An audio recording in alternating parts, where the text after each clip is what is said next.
Koshering the kitchen for Pesach could be very, very complicated if one does not study the halachot or gets educated with all the nuances behind it.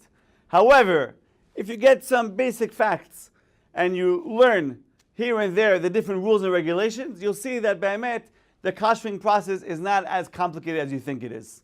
So let's begin Bezrat Hashem with some basic introductions, all based on the opinion of the Shulchan Aruch, as brought down Halacha L'Maseh B'Chacham Ovadia Yosef Zatzal. Basic rule. When a person cooks something in a pot, you have a pot, you make yourself some delicious soup. That soup that's being cooked, that soup is being swallowed by the walls of the pot. The pot actually swallows some of that taste. Whether it's meat, whether it's dairy, whatever the food that you're cooking, it gets absorbed by the pot itself. Now what happens is, when you finish cooking it and you wash the pot, you put it away, if you use that same pot to cook something else, the taste that was swallowed originally from the first food item could come right back out and go into the next food item. So therefore, if for example I cook meat at this moment at 9 p.m. and after I'm done at 10 p.m. I wash it out and I want to make something dairy, in reality we have the meat going onto the dairy and it's as if you're eating chas v'shalom, meat and dairy together. This is tam ki'ikar, it's halacha b'otam Shulchan Aruch. That when a person cooks one item and he cooks another item afterwards, the taste could be absorbed with each other. With this being said, according to the Torah level, once 24 hours passes since the thing was cooked, the taste becomes noten tam nefgam. It's a putrid taste. It doesn't have that strength. It doesn't have a positive taste. That means if I cook a dairy dish at 9 a.m. and I'm done, and 24 hours passes, the next day 9 a.m. I want to cook something that's meat. According to Torah law, there is no issue in the sense because what was swallowed the previous day is already pagum, it's already a putrid taste, and it's not going to affect the next food item. However, our sages were very concerned. They had to protect us from chas v'shalom having some sort of mistakes or having some sort of issues that may arise, and therefore they had to put some sort of fence to protect us from these potential problems. For example, let's just say you have a guy that wakes up in the morning, he makes himself a nice dairy dish, and he cooks something very delicious on one of the pans. And being that he's a good husband, when he's done eating his meal, he takes his pan and he washes it, puts it back in the dish rack. Now his wife comes back a few hours later, not realizing her husband even used that dish for dairy, and she may use that same dish for meat a few hours later. So here we have dairy and meat cooked within 24 hours. And chas v'shalom, that would be a severe prohibition.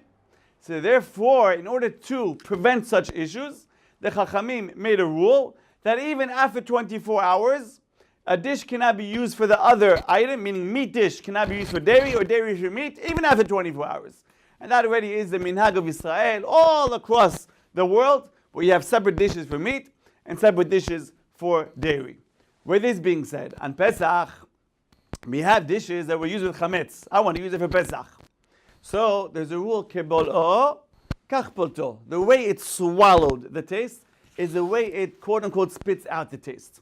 So, for example, if I had skewers and I make myself a nice barbecue, and of course, when you make a barbecue, you add different sauces that could have chametz ingredients. You add breadcrumbs, which obviously is chametz. So I'm making this barbecue over the fire, and the fire and the meat and sauces and the breadcrumbs are all in contact with this metal skewer. So the metal skewer swallows, absorbs the taste of chametz with direct contact with fire. So it swallows the chametz through fire. So the way for me to kosher this for Pesach is by having it go over fire, over a process called libun. You would have to go through a torch, a blowtorch, in order to make this item kosher Pesach. If you take a pot where I made chicken soup with chametz ingredients, or I made other foods with chametz ingredients, I made noodles, I made pasta. So now, whenever you have these pots, which usually have liquid as a medium, or you have oil as a medium, then, being that the taste of the chametz was swallowed through a liquid medium, in order to kosher it for Pesach, I would need another pot that's filled up with water. You make sure the water is boiling hot until it's roteach, it's mamash bubbly hot, and you put that other item that you want to kosher for Pesach inside there for a few seconds. You take it out, you wash it with cold water, and it's good to go for Pesach. Obviously, you got to make sure the pot is clean before you dip it into the hagara, into the big bowl of boiling water, and then it'll be ready for Pesach. Why? Kebolo, kachpolto. The way it was swallowed is the way it will exude that taste. With this being said, if you go through the kitchen, you have the same exact rule. If you take, for example, your sink, what's the concern about the sink? That you take a pot of boiling hot noodles and you pour the boiling hot water into the sink, and now the sink swallows, quote unquote, the taste of the chametz. So in order to kosher it, the way it swallowed it, by having boiling water poured onto it, is the way it exudes that taste. So you could take boiling hot water, you could take a kettle, put it over the fire, it's whistling and bubbly hot. You take it and you pour in every part of the sink. You don't not to splash it, but mash over every single part of the sink, and that sink is going to be kosher lePesach. Some people do it 3 times. Some people put also a plastic over it as well. But that is the way. Why? Because kibolo kachpolto. If you go into other areas of the kitchen, your racks, or you have the grates that hold up the pots, how do they become chametz? Generally, as you're cooking, food spills over. It spills over onto the grates, and the grates absorb this taste. Yes, it's true that there's fire, and it probably destroys the taste, but still, because of chumrah the chametz, because we want to be stringent with chametz and be extra careful, therefore, because the grates generally get their taste of chametz through a spill over, you can take those grates, clean it very well, and spill boiling hot water over it, and it will be kosher lePesach.